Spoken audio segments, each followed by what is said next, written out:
there, cowabunga dudes.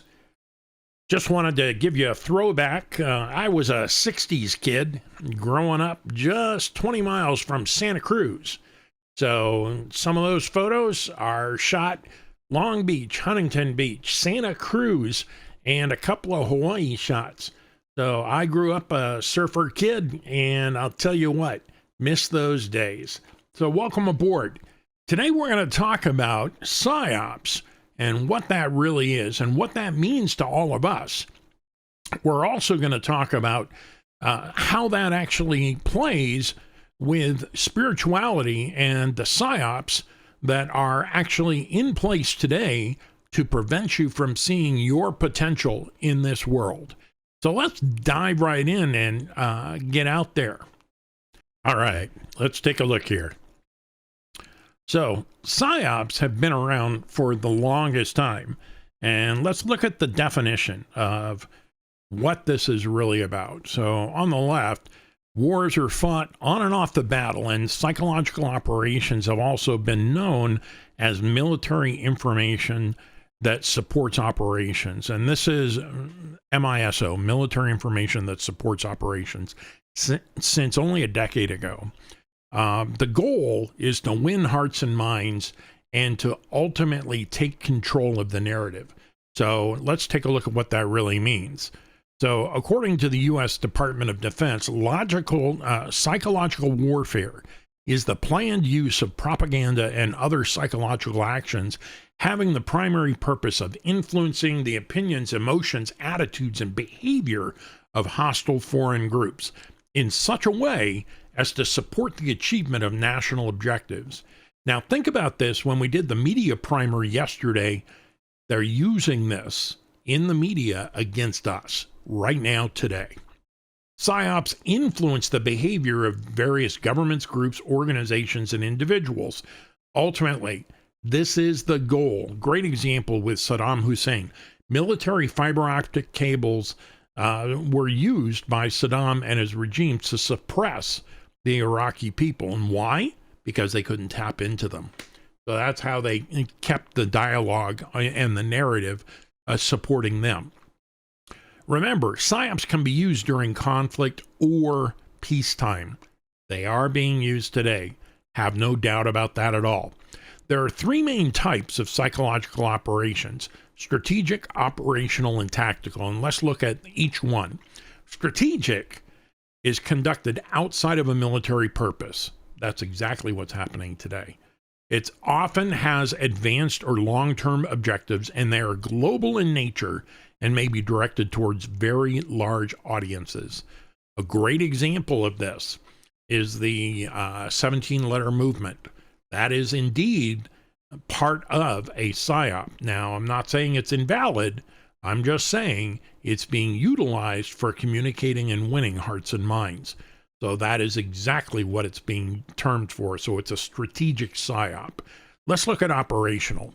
So operational can be conducted across many kinds of military operations in a predetermined operational area in order to promote the effectiveness of the Joint Force Commander's campaigns and strategies. Here you see a picture of an infantryman posting in the language of the people different information that helps them understand, here's what we're doing, here's what we're about, here's what we want to do with you. The purpose of an operational psyop can range from gaining support, which is exactly what these flyers are for U.S. operations, ultimately to preparing a battlefield for combat. Here's a great example. This translation says, America has provided over $170 million in aid to Afghanistan. And the comparison is, this is what the Taliban has done. So it's propaganda, plain and simple. It was utilized many times throughout World War II, other operations, and then in the late 50s during the Cold War, Project Mockingbird was used against our enemies and ultimately in the last couple decades turned against the American people. So we saw that in our Media Primer 101 yesterday. So if you haven't seen it, please go back and take a peek. You're going to learn quite a bit about how there's only a couple of narratives. And even though there's the illusion of choice, You have no choice. Tactical psyops are interesting.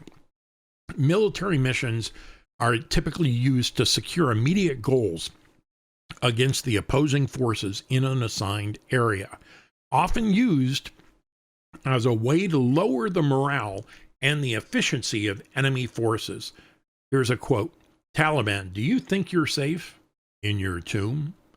Remember, we actually heard some of that we bombed so-and-so and entombed him by the bombing we did in the foothills of certain places.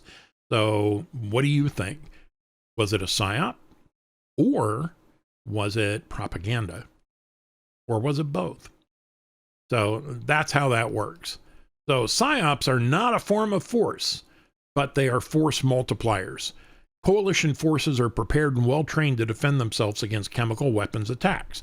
That is a fact. And when we communicate that, people realize, are they going to use chemical weapons against us? And you can see, here it is. It's translated. Underneath it says, your comrades and innocent Iraqi people will be victims if Saddam uses chemical weapons. Don't be part of this crime. Unit commanders will be held accountable for the use of chemical weapons. So here it is translated, and these were actually posted in areas of warfare. So when we look at this, the whole point is to convince the enemy, neutral or friendly nations, and force to take action. Let me try that again. This is to convince enemy, neutral, or friendly nations and forces to take action favorable to the U.S. and allies. Messages are conveyed through audio-visual and audio-visual media. Other campaigns can be delivered with leaflets, radio, or television. If anyone remembers, if you've ever watched MASH, because a lot of us are not old enough to have been in Korea. I'm old enough, I'm a Vietnam kid. And one of the things that was dropped all over Korea were leaflets trying to dissuade the Americans from staying and continuing the police action. So again, it can be used by either side. Military tactical operations are usually delivered by loudspeaker, so that's something to keep in mind too. Psychological warfare has been used throughout history. Sun Tzu, so if you're familiar with The Art of War, he wrote about the importance of intelligence and psychology in war and politics. Give that some serious thought. Who do we know that is a student of The Art of War? And you know exactly who I'm referring to.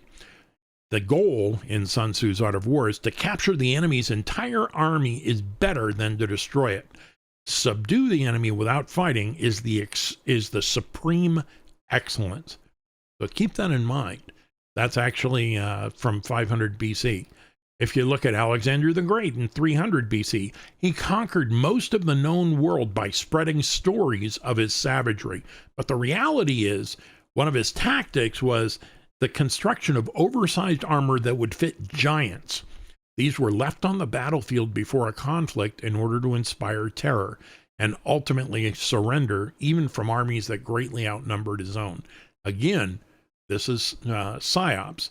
Genghis Khan in 1200 of the Common Era bloodily conquered much of Asia and Europe, while the Mongols, and so that's 900 years ago, while the Mongols did kill many people, much of their success was gained through psychological warfare. Khan sent messengers ahead of the army to tell villages of the fierce and bloodthirsty Mongol army. By the time the Mongols reached a village, communities were usually ready to surrender. Again, fighting without firing a shot. The birth of modern warfare, if you look at World War I, they altered the weapons, such as mortars, were used to spread leaflets across a wide area. Military powers began heavily using radio to spread propaganda. If you look at World War II, now this one I'm familiar with as well, Tokyo Rose in the Pacific Theater, she broadcast music, propaganda, and discouragement towards the Allied forces. Her goal was to discourage us, and American forces convinced German high commanders that the D-Day invasion would launch at Calais instead of Normandy, and the British Broadcasting Corporation, BBC, began English language lessons on a radio show widely listened to by German forces. By doing this, they taught the German military phrases like, "the boat is sinking" and "I am burning." The series convinced the German commanders that the British had found a way to set the English Channel on fire in the event the Germans launched an invasion by sea. When we look at Vietnam, Hanoi, Hana, and Seoul City, Sioux would be the same during Vietnam War and Korean War as Tokyo rose. So it's been utilized in every conflict more recently. Access Sally from the Cold War, nations began broadcasting white noise to give the impression that encryption was being used. This led to other nations wasting a lot of money in an effort to decrypt messages that were never there. Governments began recruiting very innocent-looking people to be spies or saboteurs in order to cast doubt on more individuals. When they were captured, these spies would implicate as many innocent people as possible, creating confusion and widespread suspicion. So keep that in mind. In the Middle East, over the last 30 years, winning forces renamed captured towns and facilities. For example, Iraq's Saddam International Airport became Baghdad International Airport. The use of vehicles as mobile broadcasting stations allowed troops to agitate Taliban fighters until they came out of hiding places and engaged with the troops. Terrorism. Now, this is interesting. This acts like the terrorist attacks on 9/11 and the bombing of the London tubes are physical attacks that are also meant to inspire fear in the community and break an enemy's will. We know, based on certain papers that have been released, that these may not be what we thought they were.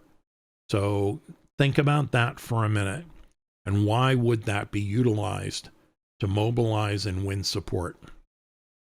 Today's wars are typically won with military and message. So how will tomorrow's wars be won? There's some great references here. Feel free to download these at your leisure. I've also linked the complete set of manuals that are available, field manuals and techniques that our military use. I have a number of these in hard copy in my library, and I have some that are marked up from my time. And I'll tell you what, these are important things to note. So when we talk about political party psyops, keep in mind that the two parties we have in America are no better than each other. We're seeing time after time exposure of the same corruption from both sides. So there is no party that stands morally superior above the other. Even our last POTUS, 45, came not as GOP, but as a businessman to run. He took the label of GOP so that he had some backing, but he was not a politician at all. So where does this put us in the grand scheme of things in the world? So let's talk a little bit about spiritual psyops. From the beginning, we were asked, and you can read this in Genesis, has not God said, to question what indeed we already had heard from our Father. This question of a fact was to raise doubt and to garner support. The net result we read in Scripture is we lost our title to the planet, and the deceiver by default won the title. So when people ask you, why is there evil in the world, you have to look at who owns the title. They ask, why does God allow evil? Because he's a just God, and the being that has won the title currently does have that ownership. So for the time being, the deceiver, that's Hasatan in Hebrew, has that title, even though our Messiah has won back the keys to death and the grave. So while living in this world until our Messiah instantiates his government, which we read about in Revelation, the 1,000-year reign, we are subject to an evil government of the world. This is so contrary to what New Age and modern Christianity teach. Their teachings say we won or God won, and even the 17-letter movement says God won. Well, the reality is, technically that's correct, but it's not the reality we live in today, and it won't be until the Messiah returns. And that's everything. So if you think things are going to magically be righted without the Messiah returning, you're mistaken. With that first spiritual psyop, we trace many more throughout history. We read in Enoch of all the wonderful technologies and secrets that were shared with humankind. These things were forbidden knowledge, and were never meant for us. It says so. But they have been perpetuated as dark arts throughout the millenniums. For a deeper understanding, get a copy of the Lost Book of Enoch, and I've linked it here in the article. It's also available on Audible if you want to listen to it in your travels. What's interesting about this information is that the documentation of it, Enoch, Jubilees, Esdras, all available on Amazon, were all considered scripture when Messiah walked the earth. Enoch is one of the most quoted books in the New Testament, yet about 500 years back, the Universal Church removed it, trimming down the books of the sanctioned King James Bible to 66 books. That was arbitrary. It's wrong. Ask yourself, why would they remove the books quoted in the New Testament, considered scripture in the first century? You'll find Enoch opens this first verse explaining it was written for the last generation, the ones to see the end come to be. And this is written long prior to Revelation, which in many verses mirrors the same prophecies. So if it's written for the last generation, why would the church remove it and discourage you reading it? It's because with knowledge comes power. Your knowing what's coming empowers you and enables you to walk prepared. Even when the Messiah was here, the Pharisees of the day had their own system on top of the Torah, their own psyop. This is what Yeshua raided the temples and denounced them as vipers because they were adding to Moshe, that's Moses in Hebrew, instructions given to us from the Father at Sinai. So the religious leaders of that day indeed had their own way of hiding the truth from the people. When we talk about today, modern Christianity, or churchianity as I call it, it's more recently with a culling of proper scriptures to less than that of the first century. Churches teach contrary to Moshe's instructions. Here's a few prime examples. Modern churches teach all the law, instructions, Torah is done away. Yet Yeshua said in Matthew chapter 5, 16 through 19, that none of that is done away until all is fulfilled. We still have 1/3 of prophecy to be fulfilled in the Old Testament. So this still stands as the guide for our behaviors until all that is done. The fourth commandment says to observe the Shabbat, the Sabbath, and keep it set apart, holy. Yet the Universal Church changed the day and admits they did in 325 AD. Even the Protestant churches now observe that apostate day. They are both wrong. Modern churches demand tithes found in the instructions, the Torah, the first 5 books of the Bible. Yet they contradict that instruction by saying, well, all of those things have been done away. If that's true, throw that in their face next time they demand a tithe. The reality is you can't have one without the other. The Torah, the instructions, are not a smorgasbord. Throughout the New Testament, you'll find if we love him, we will keep his commandments. It's a sign of our affection. Yet no one is observing the instructions or commandments as it says. Anytime you bring this up in a modern church, oh, you're too legalistic. The reality is, if you're not walking those things, you're going to face something very, very severe. We read in Yeshua's own words and in Revelation that he will separate the pretenders from those that walk his path. His words, depart from me, you who practice lawlessness. If the law is done away, then why would he say that? There's no explanation, folks, other than we're accountable. There are so many other deceptive practices in the modern church that in Revelation, the Messiah calls us to come out of her, to be set apart, to walk with him. Personally, for me, I heard that call 4 years ago, even though I thought I was a follower for almost 40 years. Ask yourself, are you walking his instructions?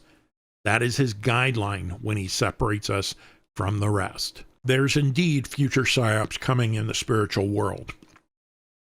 We read of one that will deceive everyone, even the very ones that walk with the Messiah, if it were even possible.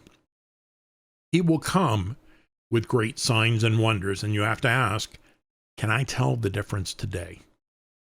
If not, you need to study the instructions, the Torah, the first 5 books of Scripture. That's the heart and the mind of our Messiah. We read in the book of John in the first chapter that in the beginning was the Word, and the Word was with God, and the Word was God. The instructions, the Word, the Torah, that's the proper translation, He was and is the heart and nature of God. If you don't know that heart and nature, it's time to turn there. Then cling to him for his guidance and his spirit to guide you in all things. Those that follow this beast, when he's revealed, will indeed be lost forever. They'll receive the mark. Many people are saying it's this, it's that. It's not here yet. Those that resist will likely be executed in the very last days. Even the apostles all died grisly deaths in that first century. So don't expect less during this last time. If you stand for Yeshua, you will be the enemy of all those that follow this beast, and they will want you dead. There's a lot of deception that's coming, folks. It's important that you are very well grounded in the truth. I wish you peace. As we usher in Shabbat tonight, take time, focus on his word, worship him, thank him for all he's done for you, and seek a relationship that is indeed focused on him. It's time for us to come out of the church, abandon the apostate practices. Any church that is worshiping on Sunday is again apostate. They're ignoring the fourth commandment. That's a harsh judgment, but it's true. I wish you all a wonderful and joyous Shabbat. Shabbat Shalom.